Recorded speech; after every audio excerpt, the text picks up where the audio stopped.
Alright, you battlers, welcome back again to the Go Stadium. I have some amazing news. I'm sure a lot of you have been anticipating this. For this video, this does mark the kickoff, and this is going to be our first official installment of the Go Stadium PvP 101 series. Yes, if you know people who are interested in getting into PvP but want to have an easily accessible resource that they can utilize, that is exactly what this series is going to be and what it's intended to be. It is also going to be, as simplified as possible. A lot of the times, in videos we'll speak in PvP lingo and battler lingo, and some people probably have no idea what I'm saying or what other people are talking about when we say those things, right? Like a sack swap. What is a sack swap? So of course, another focus and goal throughout the entirety of the PvP 101 series is to make it very accessible and easily understandable for anybody getting into PvP. And there are a lot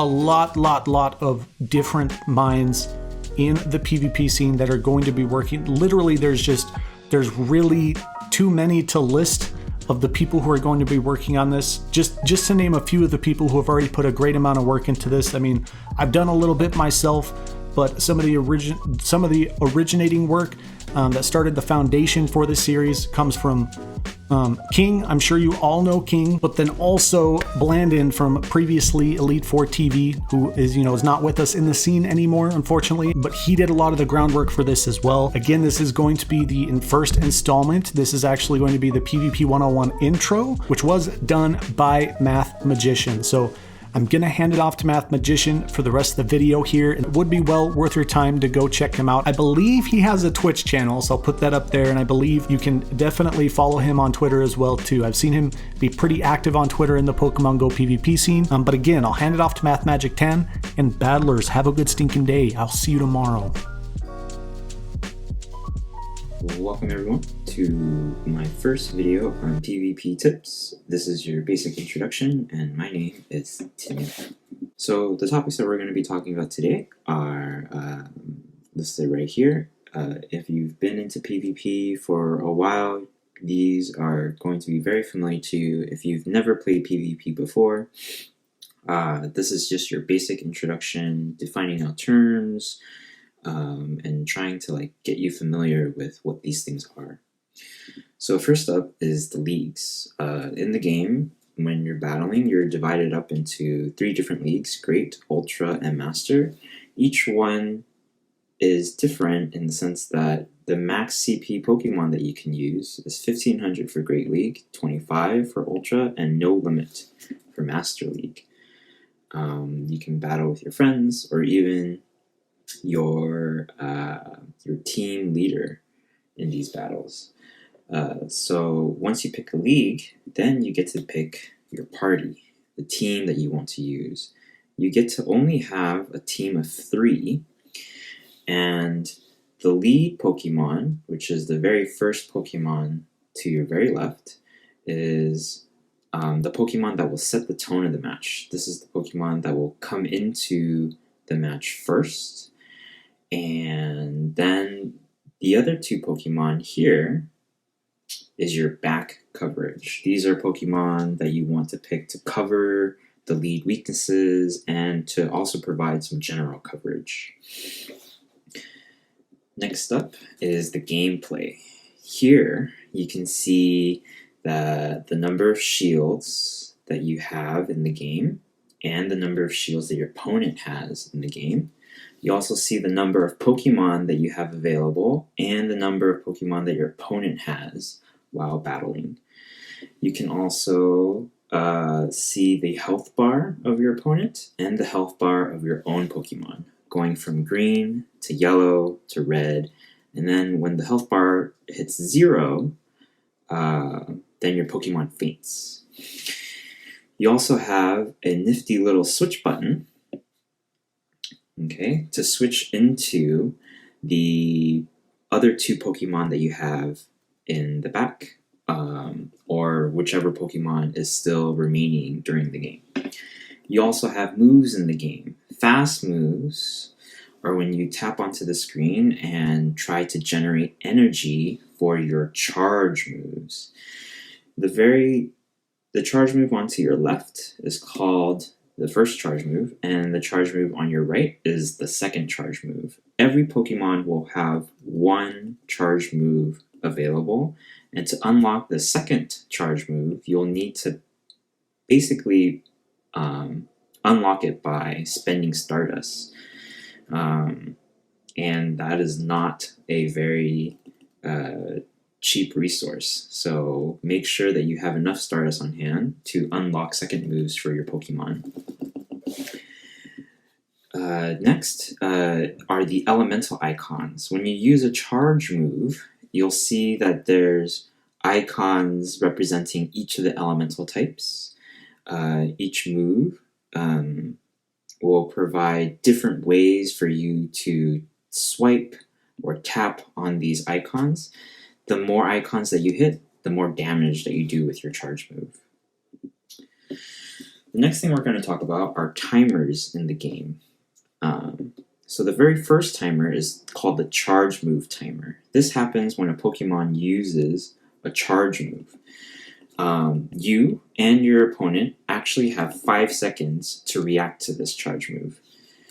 If you're on defense, meaning if your opponent uses a charge move, you get to decide whether or not you want to use a shield or to just let the charge move hit you.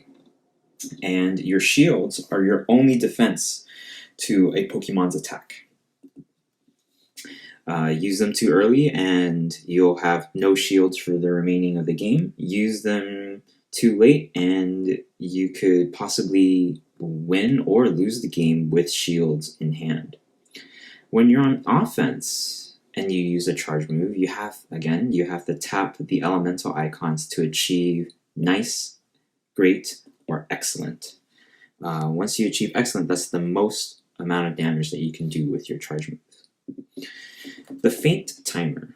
When your Pokemon faints by having their HP reduced to 0, you actually have 12 seconds to choose your next Pokemon. My suggestion is that you wait out this 12 seconds. The idea is for you to pace yourself, catch your breath, and to decide which one of your 2 Pokemon will be best to handle your opponent and to also take advantage of the remaining parts of the match. The next timer feature in the game is called the switch clock. When you make a switch by tapping the switch button, you'll actually be locked in for 60 seconds. And that 60 seconds is indicated here at the switch timer, or the switch button. It will be an analog animation of 60 seconds counting down.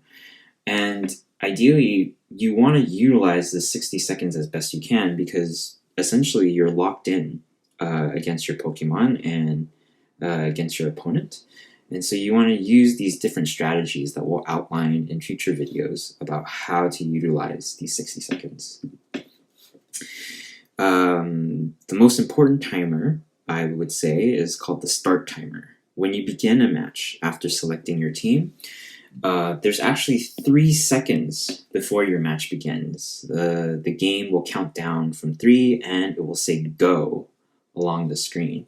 When this happens, you actually get to see your Pokemon as well as see your opponent's Pokemon. And this is your chance to decide if your lead has an advantage and whether or not your opponent will make a switch, or you could perform a switch yourself. So this is something that you can anticipate within those 3 seconds. The next timer is called the end timer because the match actually has a time limit of 4 minutes. And the end timer is indicated here when there's 20 seconds left in the game. Okay, so count down from 20 seconds.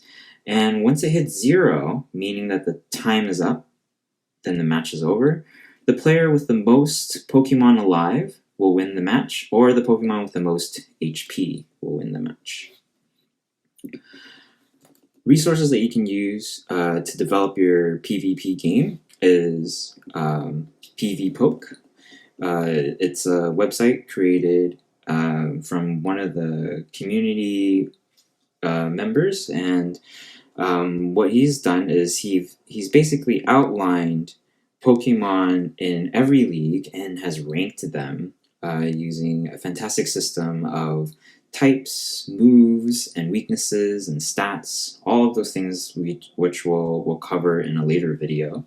But essentially, you can see every Pokemon, all of their fast and charge moves, all of their key matchups and their key counters, as well as ratings for if they're a great lead, a closer, attacker, defender, and how consistent they are in a match. Another resource that PvPoke allows you to have is to visualize your wins and your losses. You can simulate your matches, you can simulate your matchups against other opponent Pokemons, as well as you can use a training battle simulation where you get to battle against CPU Pokemon, and in this way you can ideally simulate a matchup without having to play the game itself. One of the benefits of this is that you can test out whether a Pokemon is great in Great League or Ultra or Master League without having to spend the Stardust, and this is a great resource for everyone to use. If you like this video, please follow me on Twitter at mathmagic10 for more PvP tips.